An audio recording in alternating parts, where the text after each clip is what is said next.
Intel is not having that great of a year thus far in the face of a slew of information about security flaws in its hardware coming out, and you can add another new report from the Wall Street Journal today, which suggests that Intel didn't immediately notify the U.S.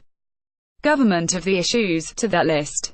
The journal is reporting that Intel notifies some of its customers of the security flaws in its processors dubbed Spectre and Meltdown, but left out the U.S. government as part of that.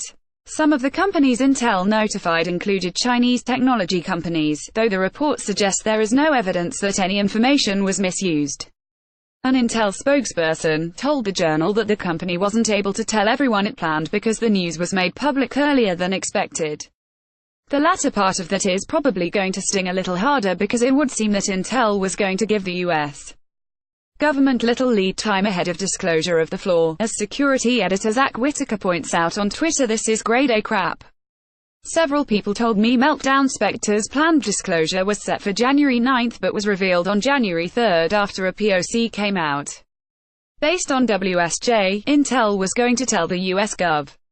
only a week before disclosure. It news since June. https://t.codler237zolpic.twitter.com 3s9 Kotub OC, Zach Whittaker at Zach Whittaker January 28, 2018. The Google Project Zero team and impacted vendors, including Intel, followed best practices of responsible and coordinated disclosure, an Intel spokesperson said.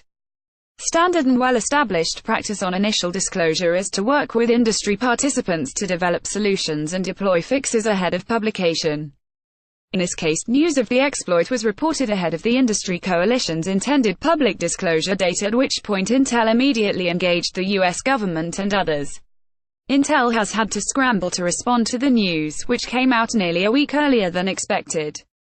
Companies can notify some major customers and parties of flaws before they're publicly disclosed, so fixes and patches can come out and contain as much of the fallout as possible. The Meltdown and Spectre flaws were particularly hazardous because they theoretically can affect pretty much everyone, and the end result is a massive cleanup effort to make sure everything gets patched.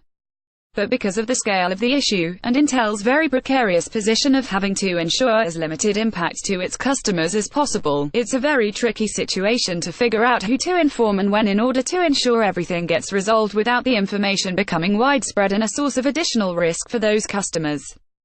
Intel reported its fourth quarter earnings last week, after which the stock jumped nearly 10% despite the news about Meltdown and Spectre continuing to trickle in.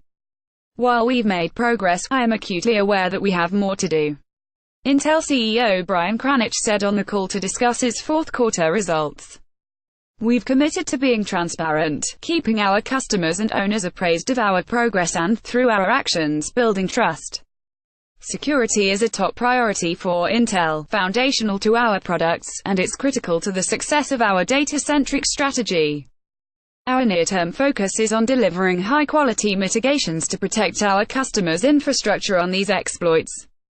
We're working to incorporate silicon-based changes to future products that will directly address the Spectre and Meltdown threats in hardware, and those products will begin appearing later this year. However, these circumstances are highly dynamic, and we updated our risk factors to reflect both the evolving nature of these specific threats and mitigations as well as the security challenges more broadly.